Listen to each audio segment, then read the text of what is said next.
Saint মার্টিনে চলতি মৌসুমে সিঙ্গেল ইউজ বা একবার ব্যবহারযোগ্য প্লাস্টিক নিষিদ্ধ হবে বলে জানিয়েছেন পরিবেশ উপদেষ্টা সৈয়দা রিজওয়ানা হাসান। এছাড়া নভেম্বরের আগেই সেন্ট মার্টিন ভ্রমণে বিভিন্ন বিধিনিষেধ কার্যকর হবে বলে জানিয়েছেন তিনি।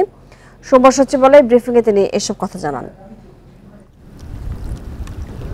দেশের একমাত্র প্রবাল দ্বীপ সেন্ট মার্টিন, যেখানে রয়েছে বেশ কয়েকটি বিপন্ন বন্যপ্রাণী, পাখি, কাছিম এবং স্তন্যপায়ী প্রাণী। দ্বীপটিকে রক্ষায় নানা ধরনের উদ্যোগ নিচ্ছে সরকার।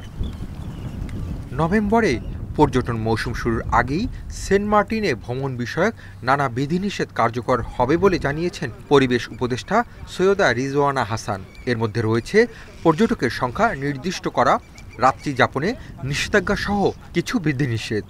আমি চাই সেন্ট মার্টিন দ্বীপটা সকলেই দেখুক, কিন্তু একই লোক 5 বার না যাক। আমি চাই সেন্ট মার্টিন দ্বীপটা একটা কোলাহল মুক্ত দ্বীপ হোক। আমি চাই সেন্ট মার্টিন দ্বীপে অলিভ রিডল টার্টল, যেটা গ্লোবালি এন্ডেঞ্জার্ড, সেটা অনেক পরিমাণে হোক। উপদেষ্টা জানান, চলতি মৌসুমে সেন্ট মার্টিনে সিঙ্গেল ইউজ প্লাস্টিক ব্যবহার বন্ধ হবে।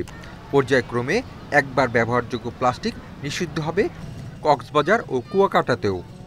সিঙ্গেল ইউজ প্লাস্টিক মুক্ত করা সেন্ট মার্টিনের কার্যক্রমটা কিভাবে বাস্তবায়ন করা যায়, এটা তো সরকারের আইন 2023 সালে হয়েছে, সরকারের নির্দেশিকা 2023 সালে হয়েছে। এটা কি করে আমরা বাস্তবায়ন করতে পারি, তাদের ভূমিকা কি হবে, আমাদের ভূমিকা কি হবে, আমরা যেরকম শিক্ষার্থীদেরকে ইনভলভ করতে পারি কিনা, ওটা ওনারাই আমাদেরকে সাজেশন দেয়, কিন্তু এই আইনটা নির্দেশিকাটা মানতে হবে।